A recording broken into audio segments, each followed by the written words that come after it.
Prepárense y despierten. Entiendan que lo que viene exige coraje, organización, visión y sentido de nación y futuro. Querido equipo de 20 Panamá, autoridades presentes y queridos venezolanos que hoy nos están acompañando desde tantos lugares alrededor del mundo. A lo largo de todo el evento del día de hoy, hemos podido escuchar datos fidedignos, testimonios desgarradores de primera mano sobre el trágico estado en que se encuentran los derechos humanos en Venezuela. Desde luego, esto no es una situación nueva, tiene mucho tiempo, pero indiscutiblemente ha ido agravándose y agravándose en los últimos tiempos y en los últimos días. La victoria inmensa que tuvimos los ciudadanos el 28 de julio del año pasado fue tan demoledora que para poder prorrogar su salida, la tiranía optó por desatar la oleada más brutal de represión que ha habido en la historia y que todavía continúa. Pero la verdad es que estos crímenes que se vienen cometiendo desde hace tanto tiempo, las violaciones a los derechos humanos, los crímenes de lesa humanidad, son prácticas de terrorismo de Estado, como ha dicho la Comisión Interamericana de Derechos Humanos. Cuando uno ve esas cifras que entre el 2010 y el 2022 se realizaron más de 20.000 ejecuciones extrajudiciales, que desde las protestas del 2014 han habido más de 18.000 detenciones arbitrarias por temas políticos y que de ellas más de 2.500 personas fueron capturadas solo en los últimos 15 meses, nos damos cuenta de esta dimensión. Las torturas, los tratos crueles son el procedimiento habitual con estos presos inocentes, ninguno de los cuales tiene acceso a la justicia, al debido proceso, trato humano. Entre quienes han sido excarcelados, la inmensa mayoría se continúa bajo régimen de presentación. Y hoy hay más de 800 presos políticos en Venezuela. Casi 100 son mujeres y también casi 100 son de 20 en nuestro partido. Los más, los recientemente detenidos son dos jóvenes increíbles. Son como mis hijos, Jones Molina y Jesús Castillo, dos muchachos increíbles, grandes líderes de Mérida. Pero también están hoy desaparecidos o presos, personas que nada han tenido que ver con la política, como es el caso de Rafael Tudares, el yerno de nuestro presidente electo Edmundo González. La verdad es que me tardaría horas y horas nombrar uno a mis compañeros, a mis amigos, a nuestros héroes presos. Pero ustedes y ellos lo saben, cuánto los queremos y cuánto los respetamos. Y yo sé que van a salir fortalecidos, que van a regresar crecidos y decididos a construir juntos un gran país. Yo sueño en el día que voy a abrazar a Katy, cantar con Dignora, recorrer Portuguesa con Víctor y María, ver a Noel abrazar a Noelia, a Luis finalmente con Laura, a Darío, a Manuel, a Alejandro, a Ángelo, a Víctor con sus familias. Y saber que ese día está cerca me conmueve cada fibra. No ha sido fácil lograr que la comunidad internacional reconociera la verdadera naturaleza del régimen narcoterrorista que desde hace 26 años oprime a los venezolanos. Los crímenes de lesa humanidad cometidos por Maduro y su entorno permanecieron subestimados, casi que ignorados durante mucho tiempo, al igual que los fraudes electorales que uno tras otro iban haciendo para encubrir su carácter netamente criminal. Pero hoy, finalmente, el mundo reconoce lo que pasa en Venezuela. Gracias a la gesta del 28 de julio todo cambió. Los venezolanos sacamos la verdad a flote. Esas actas de votación que hoy resguarda el Banco Central de Panamá son la prueba del mandato soberano que el pueblo de Venezuela ordenó hace ya un año. Un mandato que pronto haremos valer. Mis queridos compatriotas, nuestros amigos del mundo, falta poco para que Venezuela sea libre. La preparación de ese momento no se para ni un segundo y nada podrá detener a un pueblo que ya decidió ser libre, vivir en democracia, retomar así una senda de prosperidad, de progreso, de unión familiar. Igualmente, Venezuela exige justicia, memoria y reparación, que son valores necesarios para resarcir a las víctimas de la represión y a sus familiares. Es impostergable sanar las heridas profundas que le han hecho a nuestra nación y asegurarnos que nunca jamás ese horror vuelva a repetirse en Venezuela. Cada día que pasa, se cierra y cierra el cerco que los demócratas de Occidente le han impuesto al cartel narcoterrorista que todavía sigue en Miraflores. Pero por más que intentan amenazarnos, sabemos que los días de esa organización criminal están contados, porque así lo decidimos los venezolanos y contamos con el apoyo de los demócratas del mundo. Sigamos avanzando juntos. Falta poco para lograr que esta gesta logre su propósito y volver a traer a nuestros niños de vuelta a casa. Esto va a pasar porque esta lucha hasta el final, porque este proceso es indetenible. Viva Venezuela libre, mi abrazo gigante para cada uno de ustedes y nos vemos muy pronto en libertad. El presidente legítimo de Venezuela en el exilio, Edmundo González, habló de la importancia de una transición democrática en su país basada en justicia, memoria y reconstrucción institucional. Durante un foro sobre derechos humanos en Panamá de manera telemática, dijo que la justicia es una tarea pendiente que marcará el futuro de la nación suramericana. Queridos amigos, agradezco la invitación de compartir con ustedes este espacio de reflexión y compromiso. Hemos escuchado testimonios que muestran con claridad las heridas que deja la persecución y la negación de derechos fundamentales. Esas voces nos recuerdan que la justicia no es una consigna, sino una tarea pendiente que marcará el futuro de nuestro país. Hoy, más que nunca, necesitamos prepararnos para un tiempo de transición. Esa transición no será solo institucional, sino también será moral y social. Significa reconstruir la confianza entre los venezolanos, abrir espacios donde la memoria tenga un lugar y donde las víctimas encuentren la verdad y reparación. La experiencia internacional enseña que los cambios democráticos requieren organización, reglas claras y acompañamiento de la comunidad internacional. Venezuela no será la excepción. Nos corresponde garantizar que cada paso se dé con serenidad, respeto y visión de futuro. En ese camino contamos con un plan de reconstrucción nacional. Tierra de Gracia recoge la visión de un país libre y democrático con 3 prioridades muy claras: atender la emergencia humanitaria y social que golpea a millones de familias, reinstitucionalizar la vida pública para que la justicia y la transparencia sean norma y abrir las puertas a una recuperación económica que devuelva oportunidades a quienes hoy se ven obligados a migrar. El reto que enfrentamos no es únicamente salir de una crisis, sino entrar en una etapa distinta donde la justicia y la democracia convivan en equilibrio. Esa responsabilidad no recae en una sola persona, ni en un solo liderazgo, sino en la suma de esfuerzos ciudadanos dentro y fuera del país. Quiero cerrar reafirmando mi convicción. Venezuela tiene la fuerza y el talento para renacer. Con la unidad de nuestra sociedad y el respaldo de la comunidad internacional, la transición será un cambio político y el comienzo de una nueva vida republicana. Esa es nuestra tarea. Muchas gracias. En 2017, el régimen de Maduro anunció su intención de retirarse de la Organización de los Estados Americanos, en la OEA, y por ende de la Corte Interamericana de los Derechos Humanos.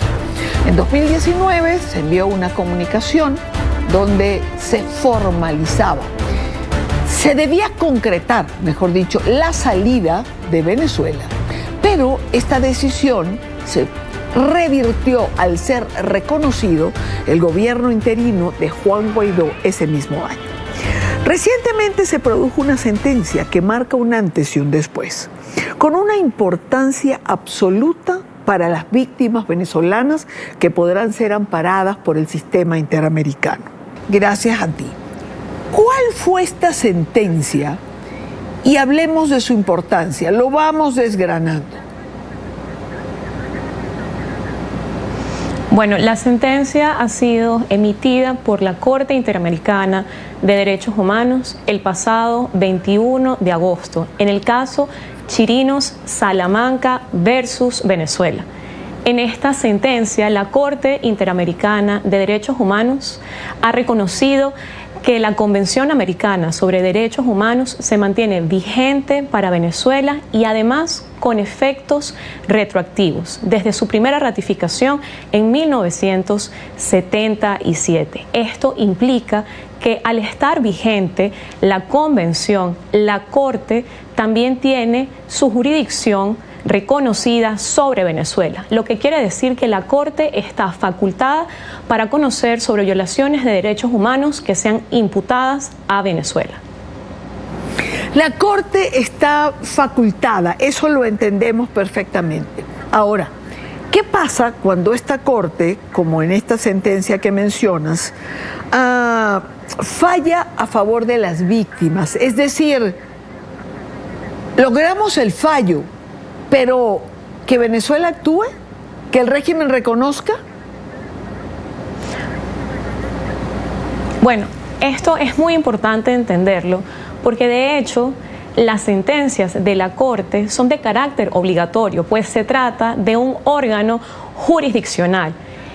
Y precisamente por la relevancia y por la obligación de cumplir con estas obligaciones es que en el pasado Venezuela intentó salirse de la competencia de la Corte. ¿Para qué? Para no quedar obligada. Esto ocurrió en el 2012 con la denuncia de la convención que hiciera Chávez en ese momento y que se hizo efectiva en el 2013. Y es apenas hasta el 2019 que se vuelve a ratificar a través del gobierno interino y finalmente en el 2025 es que se reconoce esa ratificación por la Corte. Ahora, directamente respondiendo tu pregunta, ¿el Estado debe cumplir con esas obligaciones? Sí debe cumplir con esas obligaciones. De acá la importancia de que las víctimas denuncien y documenten los casos de violaciones de derechos humanos ante los organismos internacionales. Ahora, evidentemente siempre lo estamos recordando cada vez que se puede, lo importante de documentar, lo importante de denunciar, cuando la gente nos pregunta, pero bueno, ¿para qué denunciamos si no sirve absolutamente de nada? Sí sirve. Expliquemos por qué sí sirve, por qué hay que seguir denunciando y documentando. Sí sirve, Idania, y un gran ejemplo de esto es precisamente lo que acaba de ocurrir con el caso Chirinos Salamanca y otros en contra de Venezuela. Este fue un caso de violaciones de derechos humanos que ocurrieron entre el 2016 y el 2018. 12 funcionarios de la policía de Chacao terminaron detenidos arbitrariamente en Venezuela, sometidos al resguardo del SEBIN en el helicoide. En el SEBIN, en el helicoide, estas personas fueron sometidas además a tortura, tratos crueles, inhumanos y degradantes. E incluso cuando el tribunal dio la orden de que fueran liberados, es decir, que emitió una boleta de excarcelación, el SEBIN se negó a ejecutar esta instrucción y ellos permanecieron detenidos aún teniendo la orden de un tribunal sobre su libertad. ¿Qué pasó con esta situación? Bueno, en Venezuela esto no fue escuchado. Entonces las víctimas se dieron la tarea de documentar y denunciar internacionalmente. Esto se hizo a través de la Organización de Derechos Humanos Defiende Venezuela, con el apoyo de la abogada también Andrea Santa Cruz y otro equipo de abogados que forman parte de la Organización de Derechos Humanos Defiende Venezuela. Se documentó en el 2017. La Comisión Interamericana comienza a escuchar de este caso y muchas veces nosotros escuchábamos, no denuncien, esto va a tardar demasiado tiempo. Es más, la Corte Interamericana de Derechos Humanos ni siquiera tiene competencia para conocer este caso. Sin importar todos estos obstáculos, nosotros seguimos insistiendo con el litigio. Eventualmente, la Comisión Interamericana de Derechos Humanos emitió un informe de fondo. En este informe de fondo, la Comisión reconoció la responsabilidad internacional del Estado venezolano por las violaciones de derechos humanos cometidas en contra de estos 12 funcionarios. Reconoció que habían sido sometidos a tortura, a tratos crueles, inhumanos y degradantes, que se les había violado el debido proceso, el derecho a la libertad, a la integridad personal y también se les había afectado su derecho a la vida. Ahora, gracias a ese informe de fondo, la Comisión decide remitir el caso a la Corte Interamericana y finalmente llega el caso a la Corte y todavía el Estado venezolano dice no, nosotros no vamos a conocer de esto porque no hay competencia. Y finalmente, gracias a la insistencia de las víctimas y de su equipo de defensa, la Corte reconoce que sí hay competencia, que la Corte ratifica su jurisdicción y que la Convención Americana sigue vigente para Venezuela. Y no solo para este caso, sino para todas las víctimas que se quieran amparar en este sistema. Eso lo entiendo, pero vamos a lo práctico para quienes nos están escuchando. ¿Cómo beneficia esto a esos 12 funcionarios que están detenidos? Bueno, estos 12 funcionarios, eventualmente cuando se conozca sobre el fondo del caso y haya una sentencia por parte de la Corte, si la Corte, al igual que la Comisión Interamericana de Derechos Humanos, determina que estas violaciones fueron ciertas y que además son imputables al Estado venezolano, el Estado será obligado a investigar estos hechos, a reparar a las víctimas y además a ofrecer garantías de no repetición. Y esto es algo que lamentablemente no ocurre en este momento en Venezuela a través de la justicia local. ¿Por qué? Porque lamentablemente jueces, fiscales y defensores públicos no están trabajando para conseguir justicia, para amparar a las personas que se someten al debido proceso. El debido proceso no existe en Venezuela. Por eso los organismos internacionales son una de las pocas vías que tienen las víctimas. Son lentos, sí, son muy lentos, pero de nuestra parte y de la parte de las víctimas, lo que hay que hacer es denunciar, porque eventualmente el tiempo seguirá pasando y lo más importante es que podamos seguir avanzando también con estas denuncias para obtener justicia. Eso es importante. La justicia internacional es lenta, bien que lo has dicho, la gente siempre pregunta en relación a esto, ¿no? No es tan expedita como sería la justicia directa, pero en aquellos países como Venezuela, donde la justicia no existe, donde la justicia se manipula, donde la justicia no garantiza el derecho al debido proceso para las víctimas, la justicia internacional pasa a jugar un papel absoluta y totalmente preponderante. Por eso siempre es bueno informar sobre esto y por eso siempre es bueno aclararlo y repetirlo, como está haciendo Génesis en esta oportunidad. Ya que hablas de la lentitud de la justicia, me quiero ir a otro escenario, porque tiene que ver, y me gustaría un comentario tuyo, con 3 venezolanos que han decidido hacer una huelga frente a la Corte Penal Internacional buscando se produzca alguna reacción en relación al caso Venezuela. Así es, Idania. Estamos en una situación muy compleja de cara a la Corte Penal Internacional porque desde el 2018 la Corte Penal Internacional está estudiando la situación de Venezuela. Primero, en el 2018, cuando ellos comienzan su examen preliminar, querían determinar si en Venezuela se habían cometido o no crímenes de lesa humanidad. Y en estas fases pasamos muchísimos años esperando a que la Corte determinara si creían que habían bases suficientes para entender que en Venezuela se habían cometido crímenes de lesa humanidad.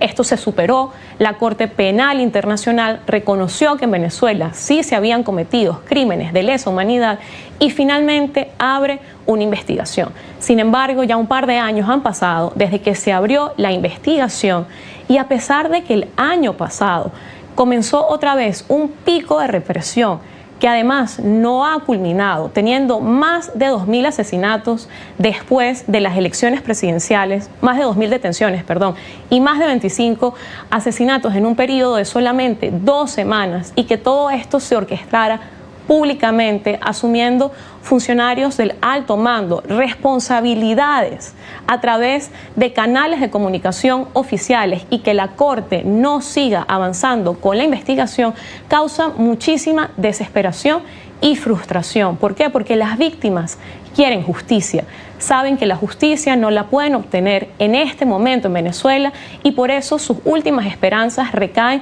en los organismos internacionales. Ya la Corte Penal Internacional tiene pruebas suficientes, documentación suficiente, información pública suficiente para comenzar con las imputaciones y continuar con el juicio. No lo ha hecho y por eso las víctimas, en un grito de desesperación, acuden directamente a La Haya para hacer una huelga de hambre.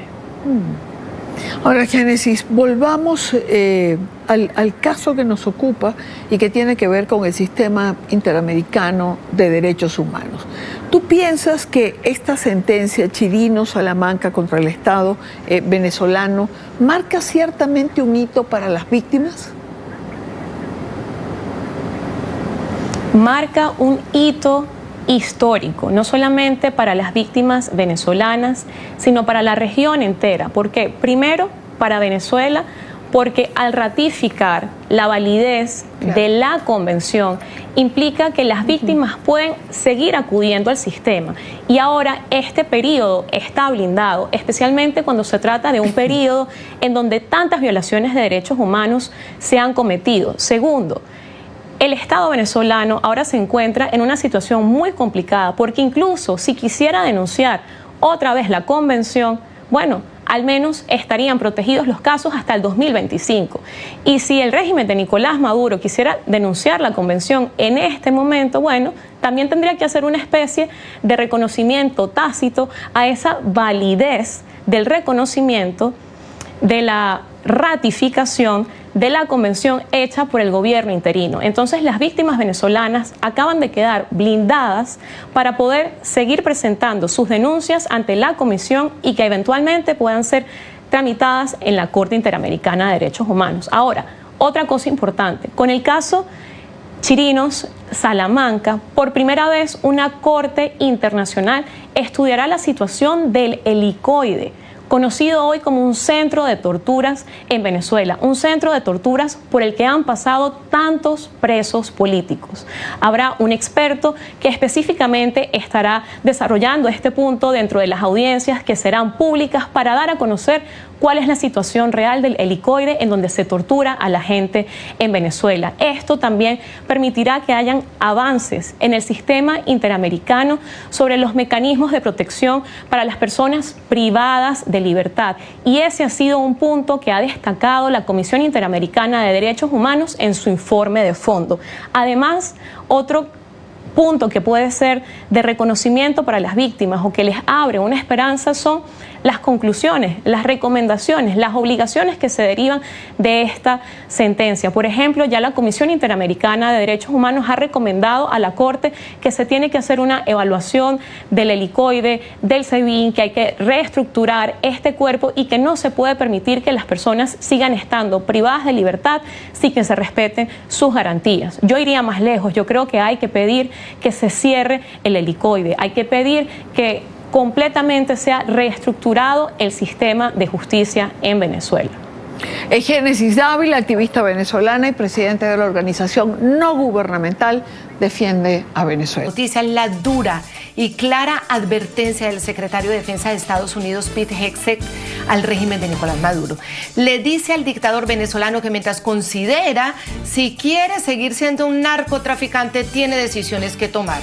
El nuevo aviso de Washington al máximo jefe del régimen venezolano llega horas después del impactante y letal ataque de las Fuerzas Armadas estadounidenses que destruyó una narcolancha procedente de Venezuela en el sur del Mar Caribe, según lo ha informado Estados Unidos. Según el reporte oficial del gobierno de Trump, 11 miembros de esa organización terrorista venezolana Tren de Aragua cayeron abatidos. Tenemos activos en el aire, en el mar y en los barcos. Porque esta es una misión mortalmente seria para nosotros. No se detendrá con solo este ataque. Cualquiera que trafique drogas en esas aguas y que sepamos que es un narcoterrorista designado enfrentará el mismo destino. Es importante para el pueblo estadounidense proteger nuestro país y nuestro hemisferio. El presidente Trump ha demostrado, ya sea en la frontera suroeste contra los hutíes para garantizar la libertad de navegación o con la operación Midnight Hammer en Irán, que la aplicación precisa del poder estadounidense puede tener impactos increíbles y cambiar la dinámica en el mundo y en la región. Así que Nicolás Maduro, mientras considera si quiere seguir siendo un narcotraficante, tiene decisiones que tomar, y eso es todo lo que diré al respecto. La noticia: el presidente Donald Trump dijo tras este operativo que esto debe servir de aviso a cualquiera que esté pensando en enviar drogas a los Estados Unidos de América. En las últimas horas señaló que en la narcolancha había cantidades masivas de drogas y acusó nuevamente al régimen de Venezuela de ser un actor negativo y dañino para la región y para su país por el tráfico de drogas. En la embarcación había una cantidad grandísima de drogas. Tenemos grabaciones de ellos hablando. Había cantidades grandes de drogas entrando a nuestro país para matar a mucha gente.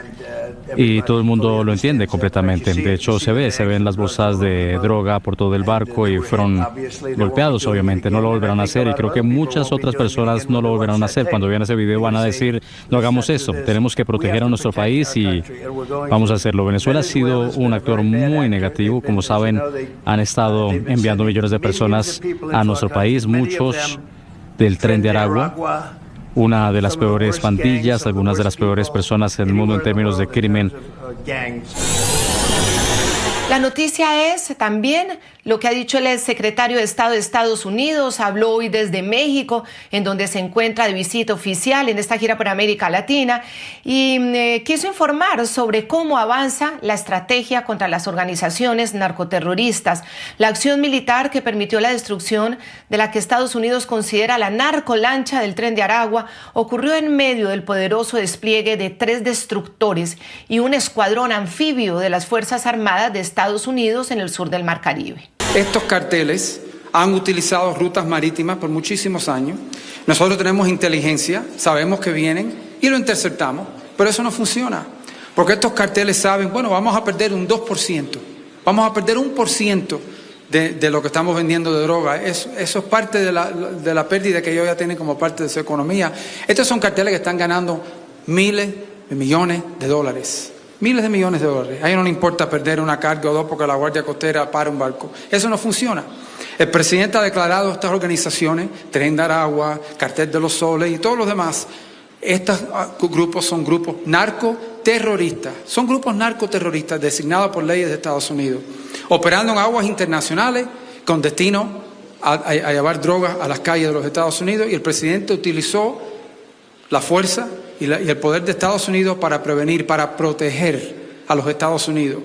El punto clave de esta noticia: la dictadura de Venezuela no reconoce la destrucción de la narcolancha. Su reacción fue acusar al gobierno de Estados Unidos de utilizar inteligencia artificial. Es lo que ha dicho Maduro, que esto fue inteligencia artificial, que no es cierto. Crearon un video de ese supuesto operativo. Miren lo que escribió el ministro de Comunicaciones de Nicolás Maduro, Freddy Yáñez. Parece que Marco Rubio sigue mintiéndole a su presidente. Luego de meterlo en un callejón sin salida, ahora le da como prueba un video con IA, así comprobado. ¿Qué dice Gemini de este video? Según el video proporcionado, es muy probable que se haya creado mediante inteligencia artificial. Si bien no puedo confirmar con certeza las herramientas exactas utilizadas, varios elementos sugieren que fue generado por IA. Por su parte, la administración Trump desmintió inmediatamente al régimen de Nicolás Maduro. El secretario de Defensa de Estados Unidos negó que el video que mostró la explosión de la embarcación con droga haya sido montado con inteligencia artificial. Pete Hegseth advirtió además que el presidente Trump está dispuesto a ir a la ofensiva contra todos los carteles narcotraficantes, contra los venezolanos, de una manera en que otros no lo han estado. Es la advertencia que hace Pete Hegseth. Definitivamente no fue inteligencia artificial, lo vi en vivo, sabíamos exactamente quiénes estaban en esa embarcación, sabíamos exactamente lo que estaban haciendo y sabíamos exactamente a quién representaban, al Tren de Aragua, una organización narcoterrorista designada por Estados Unidos que intenta envenenar a nuestro país con drogas ilícitas. El año pasado, bajo la administración Biden, en los últimos 4 años, 100,000 estadounidenses murieron por causas relacionadas con las drogas, por el uso de drogas, muchas de las cuales ingresaron desde Centro y Sudamérica a través de nuestra frontera suroeste. Como consultor y experto en seguridad, Coronel Martínez, este operativo todo el despliegue que tiene la Fuerza Naval de los Estados Unidos, ese escuadrón anfibio, los 3 destructores. Bueno, pasa esto, que atacan directamente a una lancha que llevaba cantidades gigantes de drogas, según lo que ha dicho el gobierno de los Estados Unidos. Esto es un aviso ¿para quién? Esto es un mensaje claro que pide exactamente qué, coronel. Para nadie es un secreto que el gobierno de los Estados Unidos hace parte de las operaciones UNITAS que se hacen tanto en el Océano Atlántico y Pacífico. Desde la llegada del gobierno chavista y luego la continuación con el presidente Maduro, se alejó Venezuela de una doctrina conjunta que se venía trabajando por el control de los 2 océanos en la temática directa del narcotráfico. De igual manera, el gobierno venezolano optó por aliarse con otro tipo de gobiernos, como el de Cuba, como el de Nicaragua, como el de China en un momento dado, y salió de un contexto de trabajar mancomunadamente. Hoy, bajo el gobierno del presidente Trump, ha tomado una decisión de ir directamente a contrarrestar el sitio, el sector donde tenemos claridad. Está saliendo hoy tanto de vía aérea como de manera naval. Los diferentes embarcaciones, aeronaves que están saliendo van desde una ruta terrestre desde Ecuador, Perú, Colombia, llegan a Venezuela y desde allí se está haciendo todo un despliegue por esas 2 rutas que existen hoy del narcotráfico de una manera delictiva a nivel internacional, donde está llegando eso allá. Yo creo que la acción directa del presidente es decirle al gobierno del presidente Maduro y a todo el continente, Estados Unidos inicia un proceso de enfrentar de manera directa el tema del narcotráfico. Y empezamos con Venezuela, donde es claro para nosotros lo que es el Tren del Agua como cartel y lógicamente el Cartel de los Soles, donde han identificado y han considerado ellos que son un grupo terrorista que están ocasionando un problema para el mundo y está en cabeza lógicamente del presidente Maduro, de Diosdado Cabello y de todo el grupo que dirige hoy en este momento el gobierno ilegítimo de Venezuela. Volvemos a hablar con usted, coronel, porque vamos a mostrarles a ustedes la reacción de gobiernos y regímenes aliados de Maduro o cercanos a Maduro en el hemisferio. Bueno, uno de los primeros en reaccionar tras el hundimiento de esta narcolancha con 4 motores, esta narcolancha que, bueno, fue inmediatamente abatida con un misil. Cuando Estados Unidos muestra el video, uno de los primeritos en salir a reaccionar fue el presidente de Colombia, Gustavo Petro, con quien la dictadura recientemente, además, recordemos que pactó una alianza militar para la zona de frontera. Petro dijo que se trató de un asesinato, que a todas luces fue un asesinato, y quienes transportan drogas, dijo, son jóvenes muy pobres del Caribe y del Pacífico. A muchos no les sorprendió ya la reacción de Gustavo Petro, acostumbrado a correr, a proteger o a defender a su aliado.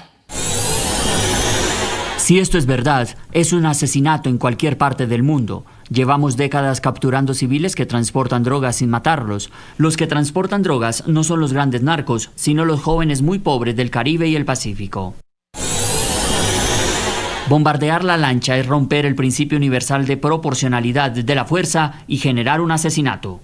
Jiménez, congresista estadounidense, Partido Republicano. Gustavo Petro acaba de afirmar que los narcotraficantes no son narcos, sino jóvenes pobres del Caribe y el Pacífico. Qué ofensivo e insultante para la gente trabajadora de Colombia. La complicidad de Petro con los carteles no debería sorprender a nadie.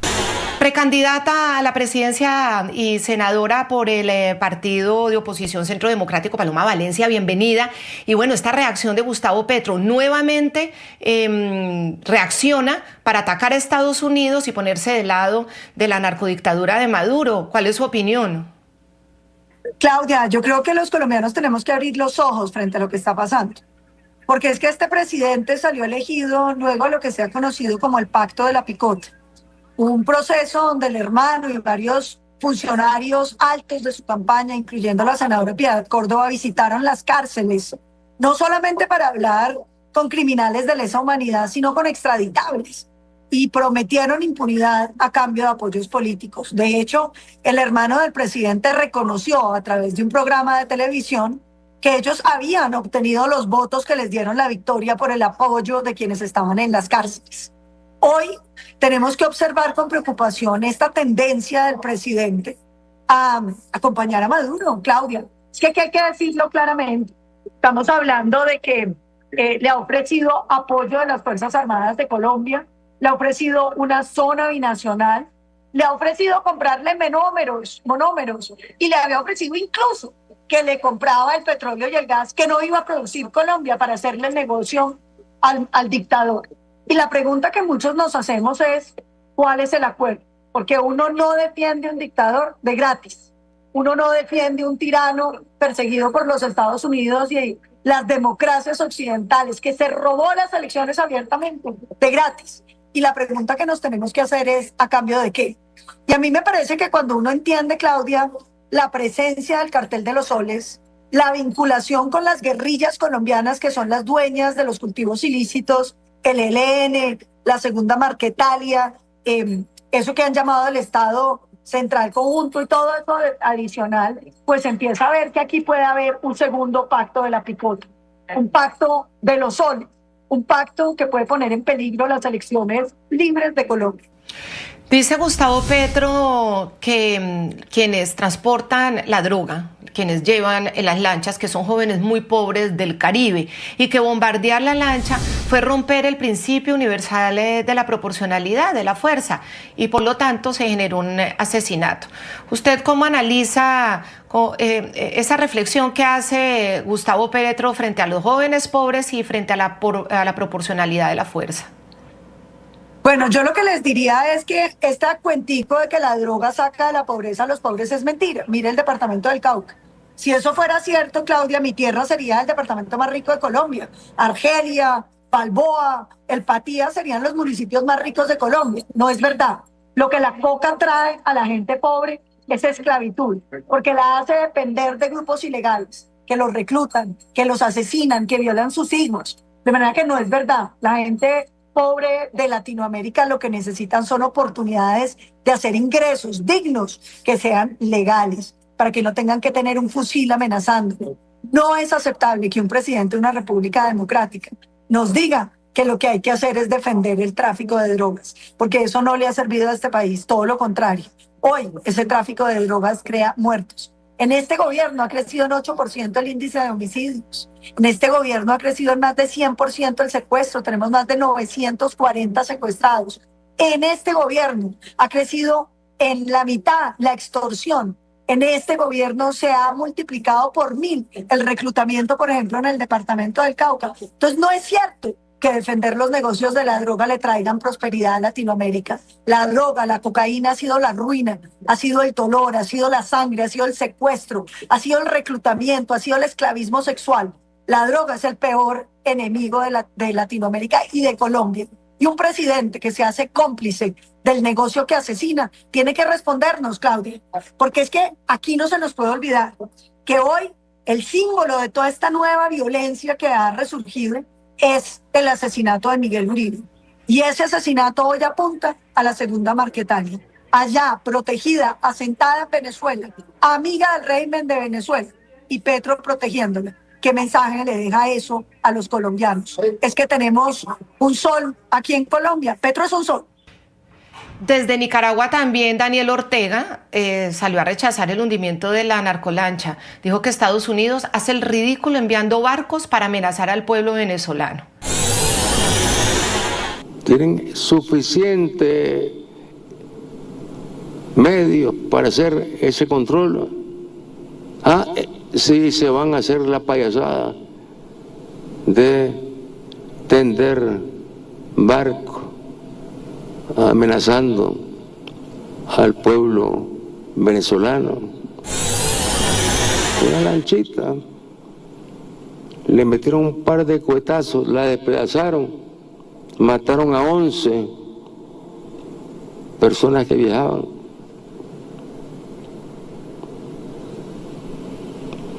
¿Cómo demuestran ellos que eran narcotraficantes y que llevaban drogas para los Estados Unidos?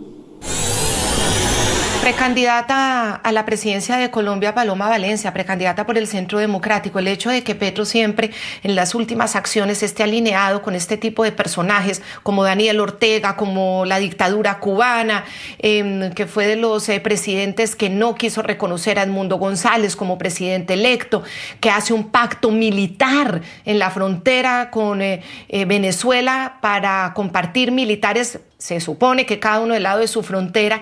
¿Qué mensaje le envía a Estados Unidos y cuáles pueden terminar siendo las consecuencias para Colombia de esa decisión y actitud del gobierno de Gustavo Petro, del presidente Petro? Claudia, yo creo que aquí lo que estamos viendo es que Petro salió del closet. Antes se hacía el disimulado, decía que le gustaba la democracia, que respetaba la democracia colombiana, del mundo, que él era un demócrata, pero me parece que lo que está mostrando es que mucho más que un demócrata es un hombre de izquierda que considera que defender la izquierda aún por encima de la democracia es más importante. Y esta abre la pregunta, estas alianzas con los dictadores es porque él pretende entrar al club de los dictadores. Estas alianzas donde Ortega le está albergando su íntimo amigo, socio político, corrompiendo y robándose la plata de los colombianos para comprar y aprobar la famosa reforma pensional. Y allá lo tienen protegido al señor Carlos Ramón del Partido Verde. Y luego usted se entera que tienen protegidas las guerrillas que vienen a asesinar, a secuestrar en Colombia y que Petro es amigo de quien las protege. Creo que aquí hay una evidente amenaza a la democracia colombiana, que habla de un presidente que salió del closet y que se siente más cómodo con los tiranos que con los Estados Unidos, que han sido aliados de Colombia en la defensa de esta democracia. Eso empieza a mostrar que de pronto Petro, si se quiere quedar, vuelvo y lo repito, está hecho todo un sol. A la senadora y candidata presidencial, precandidata por el Centro Democrático, Paloma Valencia, gracias por habernos acompañado. Estamos consultando a los precandidatos precisamente sobre esta situación. Sigo conversando con el coronel en retiro, el coronel del Ejército, Carlos Martínez Caballero, quien fue agregado militar en Venezuela y quien, bueno, es experto y consultor en temas de seguridad. General Martínez Caballero, cuando Gustavo Petro dice que aquí en este episodio de la narcolancha abatida, hundida, atacada con un misil, no se cumplió la proporcionalidad, el principio de la proporcionalidad de la fuerza, y por lo tanto él considera que lo que pasó ahí fue un asesinato de 11 personas, según el Jóvenes Pobres. ¿Usted qué opina? Primero, tenemos que mirar ese tema del presidente en dos ópticas. Uno, que el gobierno norteamericano ha sido muy claro en declarar terroristas a las organizaciones que hagan parte y a toda persona que esté vinculado a estos carteles del narcotráfico. Segundo, que el comportamiento de la lancha mostraba, para los que entendemos un poco una lancha Go Fast de 4 motores a esa alta velocidad, de que no era algo, no es una lancha de turismo ni es una lancha de pasajeros normal, es una lancha que lleva una velocidad en la cual demuestra su intención delictiva. Además de eso, los Estados Unidos tienen dentro de sus plataformas los observadores aéreos, que son drones de alta capacidad para tener identificado en un momento dado lo que es una embarcación de una de la otra. Pero lo más correcto que sabemos es de que los procedimientos ejecutados para pedir que la aeronave se detenga en un momento dado, se pusieron al orden de lo que está normalmente identificado para cualquier embarcación que ejerza el control sobre el océano, cualquiera de nuestros océanos, de cualquier armada. Pero también hay que mirarlo de otra manera, que es una lancha que en un momento dado puede ser una lancha cargada de explosivos, como ya lo hemos visto en diferentes oportunidades en otros estados, en otros conflictos, donde las lanchas se lanzan con explosivos de manera directa para afectar una de las embarcaciones que puede estar ejerciendo un control luego de un preaviso que se le hace. Para mí, cuando ya se declara terrorista o un grupo armado, cuando ya observamos y tenemos claro que desde Venezuela está saliendo este tipo de embarcaciones a una alta velocidad, y además del análisis de los radares de las trazas, está más que demostrado que sí había un acto delictivo al interior. Lo que diga el presidente hoy por hoy de Colombia, que ha demostrado estar en contra de las políticas del presidente Trump en el tema del narcotráfico, y que tampoco nos ha demostrado una política contundente para frenar en Colombia esta gran amenaza que se ha venido incrementando, es normal y es lógico que entendamos a este presidente llamado Gustavo Petro, que simplemente sale a la opinión pública a generar conjeturas, a dar desinformación y que de hecho no está en el lugar de los hechos para poder dar un análisis o ser concluyente en una situación de estas. Y coronel Martínez Caballero, cuando este tipo de lanchas cruzan el océano, no son conscientes de que precisamente pueden ser perseguidos y pueden ser abatidos, es decir, quienes salen de noche en esas go fast, escondiéndose del sol, de la claridad, pues precisamente no saben que pueden asumir precisamente que pueden ser neutralizadas con la fuerza. Claudia, el narcotráfico en Colombia y en América y en el mundo tiene claridad su manera delictiva, su forma organizada de actuar. La mejor manera de darnos cuenta es ver el Museo de los Semisumergibles que tenemos hacia el Océano Pacífico, en todo lo que es la zona de allá de Huanchaco, Ladrilleros y Vigía del Fuerte, toda esta zona donde se han decomisado, donde se han detenido una diversidad de naves creadas de manera ilegal, de fibra, con motores, con capacidades, con todos estos elementos. Ellos son conscientes, de hecho, sabemos también de que generan desinformación cuando no solamente lanzan una nave, sino que lanzan 2, 3 naves y llaman y distraen en un momento dado la atención, que eso le ha pasado a la Armada colombiana cuando está en estos eventos. Ellos son conscientes de eso, sin embargo, se lanzan al ruedo. Lo que pasa es que tanto en los gobiernos como Colombia, Venezuela, que no ha declarado estos grupos como terroristas y que tampoco tienen una normatividad para atacar de manera directa, debemos entender, por ejemplo, Colombia siempre cuando hay un tipo de estas naves dispara a los motores y los que van a bordo son tan fregados en su contextualización delictiva que se montan encima de los motores para que no les disparen, para que no puedan frenar el avance. Lo que nunca pensaron era que el gobierno de los Estados Unidos, desde que no esté dentro del mar territorial que tiene Venezuela, desde que no esté en las 12 millas o desde que no esté dentro de ninguna aguas de ningún país, puede actuar de manera directa como sí lo hizo en este caso y en este momento. Quiere decir que desde ese sentido los grupos de narcotraficantes es como cuando alguien se monta en un avión y quiere llegar a Madrid, quiere llegar a cualquier parte, lleva droga, sabe que lo pueden coger, pero se va con la opción de que de pronto no. Y yo creo que eso fue lo que les pasó a esa lancha en un momento dado.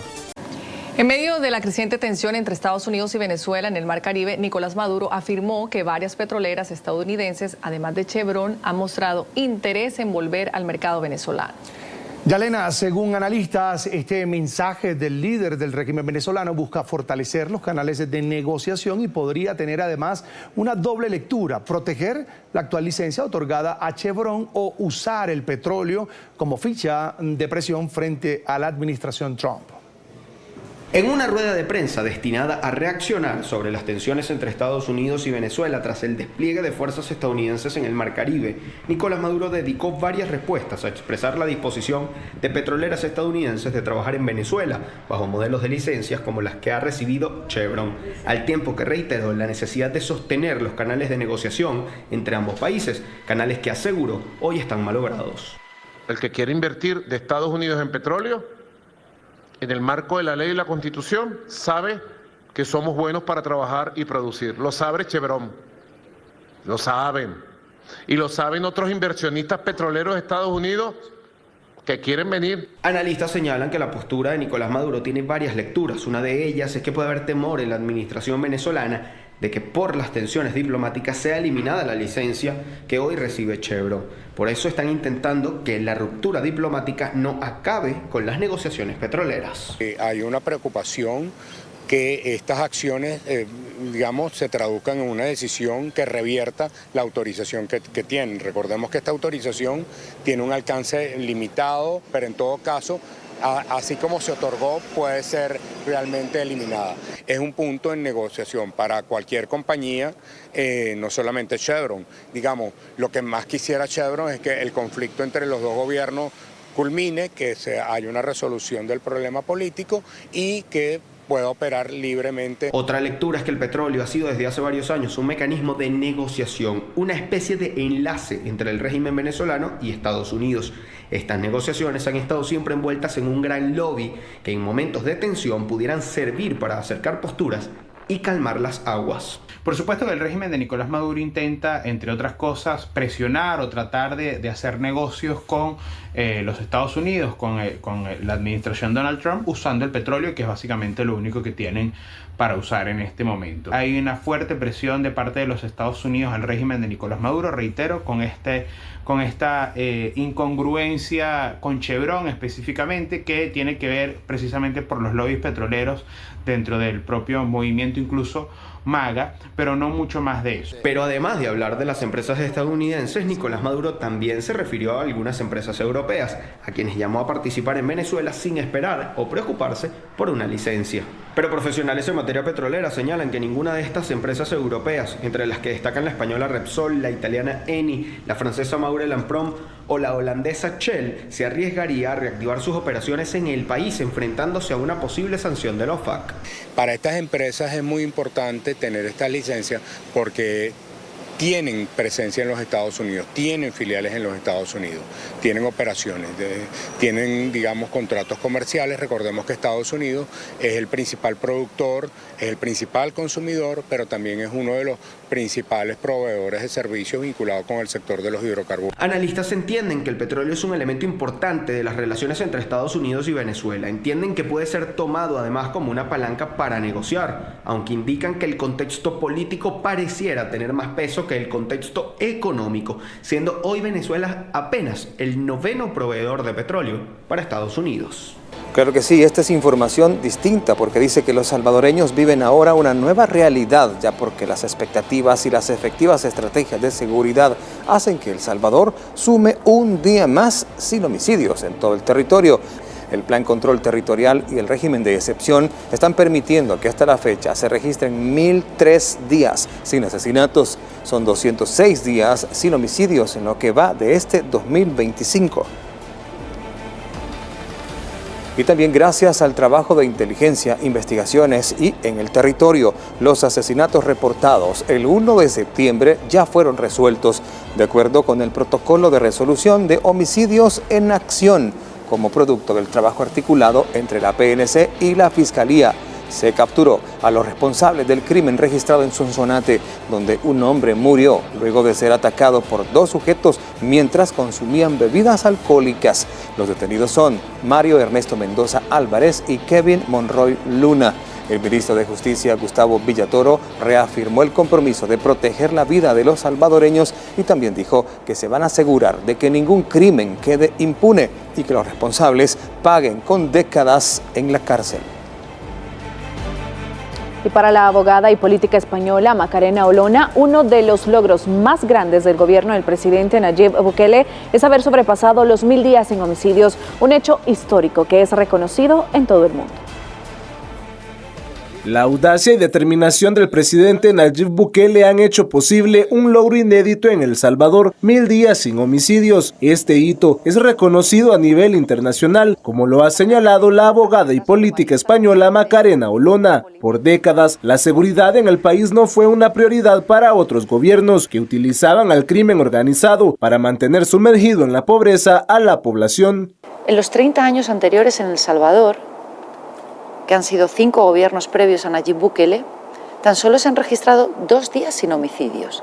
Que ahora se puede hablar en El Salvador de 1.000 días sin homicidios, no consecutivos, pero 1.000 días, es algo extraordinario. La paz, de la cual ahora gozan más de 6 millones de personas, fue lograda a través de la visión del mandatario salvadoreño, que con estrategias contundentes pudo combatir exitosamente a las pandillas. Que yo lo defino como es, objetivamente, el plan de seguridad más efectivo del mundo, basándonos nuevamente en hechos, no en relato, de ser el país más violento del mundo a convertirse en el país más seguro del hemisferio occidental, y la siguiente meta que se ha propuesto el presidente Nayib Bukele es convertirse en el país más seguro del mundo. Olona destaca cómo el Centro de Confinamiento del Terrorismo, que forma parte del modelo Bukele, es reconocido a nivel internacional por su efectividad. Se ha convertido en el símbolo mundial de la lucha contra el crimen organizado, ejemplo hasta para el gigante del norte, que toma el modelo Bukele de seguridad, la administración Trump, como ejemplo a seguir. Así queda en evidencia que con determinación el presidente Bukele ha demostrado que se puede liberar a un país de las garras de la inseguridad, impulsando a otras naciones a replicar las medidas implementadas en nuestro territorio. Y la corrupción se sigue combatiendo. La Fiscalía informó de la instalación de la audiencia probatoria en contra del exsecretario privado de la presidencia de Mauricio Funes, Francisco Cáceres, y también su grupo familiar, acusados de enriquecimiento ilícito. Al exfuncionario se le reclaman más de 3.5 millones de dólares que no pudo justificar. A su cónyuge más de 346.553 dólares y a su hija menor 6.133 dólares. Todo esto tras realizar depósitos en efectivo, pagos a préstamos, tarjetas de crédito, adquisición de vehículos e inmuebles con dinero del que no han justificado la procedencia.